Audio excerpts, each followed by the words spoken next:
News 14 Carolina presents Political Connections. Welcome to Political Connections, the show that connects you to the biggest issues and influential people in North Carolina. I'm Tim Bowen. This week we're getting an update on charter schools in North Carolina. As background, these are public schools but don't get the same funding and can set their own curriculum. If you want your child to go to a public charter school in North Carolina, well, you're going to have to get in line. Last year, around 30,000 kids were put on wait lists to get into these specialized schools. Now a cap on how many of these schools can operate has been lifted thanks to a new law passed by lawmakers, and 9 new schools are expected to open. That will bring a total to 109 after years of a cap at 100. Now, to help get an update on the changes, my first guest is Daryl Allison from Parents for Educational Freedom in North Carolina.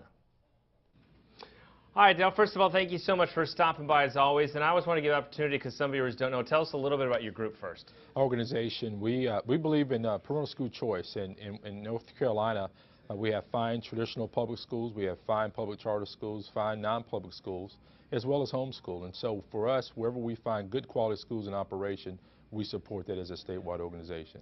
Your group and others have been pushing to extend charter schools in North Carolina for some time. The limit was at 100 for quite a long time.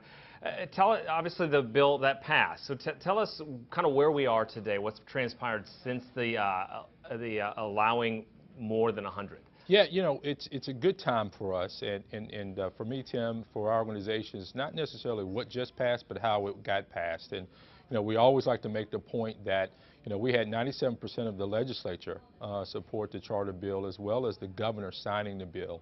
And I think that's really important, Tim, in terms of the following through with the process. Well, we had just recently here the Charter Council make a recommendation of the 27 charter schools. They made a recommendation of 9 charter schools to the State Board of Education to approve, and the State Board of Education, through deliberation and conversation, they approved all 9. And I think that that's really important with the bipartisan kind of effort we saw there at the General Assembly. It's good to see that being carried over with our agencies. And so we have 9 charter schools to date that are fast-tracked, Tim, to open their doors this August. So we'll be taking a look at that. And, you know, let's tell you, I'm really excited about the fact that we have from 60 to, we hear, up to maybe 100 applicants that are looking to apply this April to open up their doors within a year from now. And so the excitement is out there. Parents are excited. But what I'll always like to say is that we're not talking about the Wild Wild West where we had a cap of 100. Now we're going to look to, you know, increase those numbers across the state rapidly. The focus will be quality. So we're looking for quality charter applicants, and I'm sure those quality applicants will go through a vetting process, as the 27 just went through, 9 ultimately got recommended. And so, you know, that's what it's all about. For us charter advocates, you know, those that support public charter schools, we don't minimize quality. And so that's what we're focused on right now. Yes, we have excitement. Yes, there are more parents that have an opportunity with public charter schools to be an option. But at the same time, we will not minimize, we will not overlook quality. And I think that's the thing that we're after and we're excited about. Well, we know that was for some of the folks that were concerned about this, you know, taking away the quality of regular public schools and also, you know, an influx when this changed. Is 9 a good number, do you think? Is that a good number to look at and see how it goes and then move forward from there? Are you getting a feeling from even those that are opposed for it, what they feel about this so far? Again, you know, we started with 27, Tim, and ultimately 9 passed through. I think, you know, we look at the fact and we talk about why the need to lift the cap on public charter schools. Well, of the 100 charter schools, public charter schools that are in existence, they only existed in 47 counties. That meant like 53 counties didn't have a charter school. So I think moving forward, we want quality applicants. At the same time, I think there should be some consideration given to those counties and to those districts that don't have any. And so we got a lot of work to do. Again, 9 charter schools that just passed here recently, with the fact that we have over 30,000 families on waiting lists at the existing 100 charter schools. We're not going to really see, Tim, I think about 5-7 years down the road here, us really adequately meeting that demand. And so again, quality, you want to ensure that each geographical county in the state of North Carolina has an opportunity, and again, striving for quality, good quality public charter schools and those applicants. We've been hearing some, too, that the waiting list, even with the 9 additional schools, it's not really shrinking. I mean, does that speak to the desire for the need for charter schools in this state? Yeah, it does. And that's one of the things we wanted to make sure that when we had the debate on public charter schools, Tim, it wasn't a situation with Republicans versus Democrat, though we were excited about the bipartisan support around the idea. It was a state of emergency in a lot of ways. For the first time last year, we had reached a cap of 100. So for 15 years we had this cap, but we reached the cap of 100. And of those 100 charter schools, again, they only existed in 47 counties. And of those 100 charter schools, we had over 30,000 families on waiting lists. And so it's going to be very, very important that we increase, we grow. Again, we want to ensure quality, but at the same time, we want to begin to chip away at that demand that's really, really out there with families and citizens. We talk about the biggest concern for a lot of the opponents was that it doesn't hurt the traditional public schools.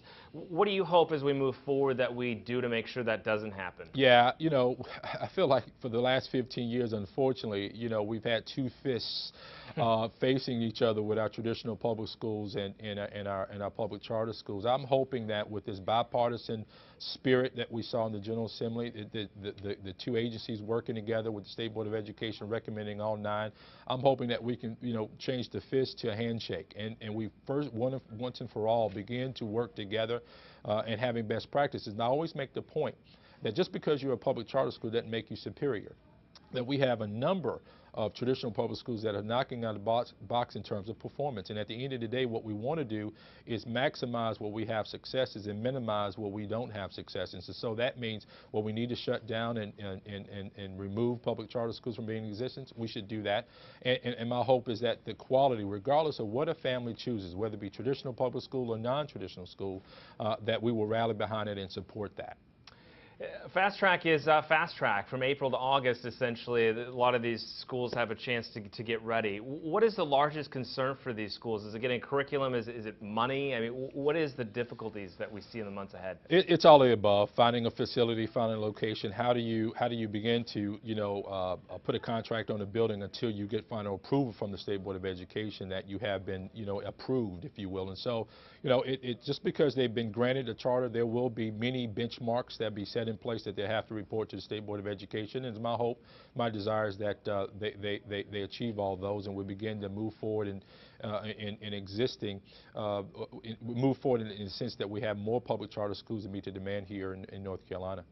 We know you're not just a charter school group, you do a lot of other things too. What else is on your plate as we head into yet another session here at the General Assembly? Yeah, one of the things I like to highlight, Tim, is that we not only had, in terms of education reform, a public charter school, elimination of the cap on public charter school bill measure passed, but we also had a measure, special needs tax credit. It was the first private school bill, statewide bill in the history of North Carolina. We're very excited about that. I think we're the 9th state to adopt such a measure.